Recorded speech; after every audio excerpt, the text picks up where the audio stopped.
کچھ لوگ کہتے ہیں کہ قربانی میں اربوں جانور لوگ ذبح کر دیتے ہیں، اربوں جانور ذبح کر لینے سے بہت زیادہ نقصان ہوتا ہے۔ میں نے ایک بندے سے پوچھا کیا نقصان ہوتا ہے، وہ مجھے کہنے لگا بہت زیادہ نقصان ہے۔ ان نقصانوں میں ایک نقصان یہ ہے کہ معیشت پر اثر پڑتا ہے، اتنے جانور آپ نے ذبح کر لیے، اتنے زیادہ ذبح کر لیے، فلاں ہو گیا فلاں ہو گیا۔ میں نے کہا کوئی معیشت پہ اثر نہیں پڑتا، بلکہ معیشتیں مضبوط ہوتی ہیں۔ جی وہ کیسے؟ میں نے کہا سب سے پہلے اس طرح معیشت مضبوط ہوتی ہے، جو اس کی دلیل میں آپ کی خدمت میں لاؤں۔ بہترین معیشت مضبوط ہوتی ہے، اس کے لیے منڈیوں کا انتظام ہوتا ہے، لوگ خرید کے لاتے ہیں۔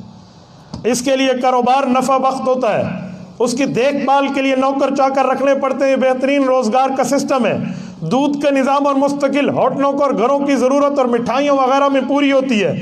قربانی کے ایام میں منڈیوں کے لیے ٹرانسپورٹ وغیرہ ہے، زر مبادلہ کا معاملہ ہے، کسائیوں کا نظام اور ان کی اجرتیں ہیں، کھال مدارس عربیہ میں ہے، گوشت مدارس اور غرباء اور متاثرین کے علاقوں میں ہے، کھالوں کا نظام ہے، فیکٹریاں ہیں، کارخانے ہیں، ان سے مختلف چیزیں بنتی ہیں، اشیاء کی بناوٹ ہے، کوٹ ہے، خیمے ہیں، جیکٹس ہیں اور جوتیاں ہیں، کمپنیوں کا معاملات ہے، لوگوں کا روزگار ہے۔ اب اس پہ غور کرو تو کس قدر منافع، روزگار اور ضروریات پوری ہو رہی ہیں۔ آپ تو کہتے ہو اس سے معیشت ختم ہوتی ہے، کوئی معیشت ختم نہیں ہوتی، معیشت مضبوط ہوتی ہے۔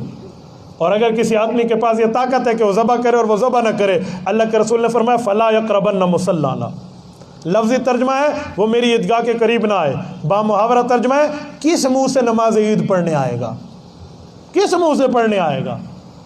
آپ نے ذبح نہیں کیا، آپ نے بہت بری بات کی ہے، بہت غلط کی ہے، آپ کو ذبح کرنا چاہیے تھا۔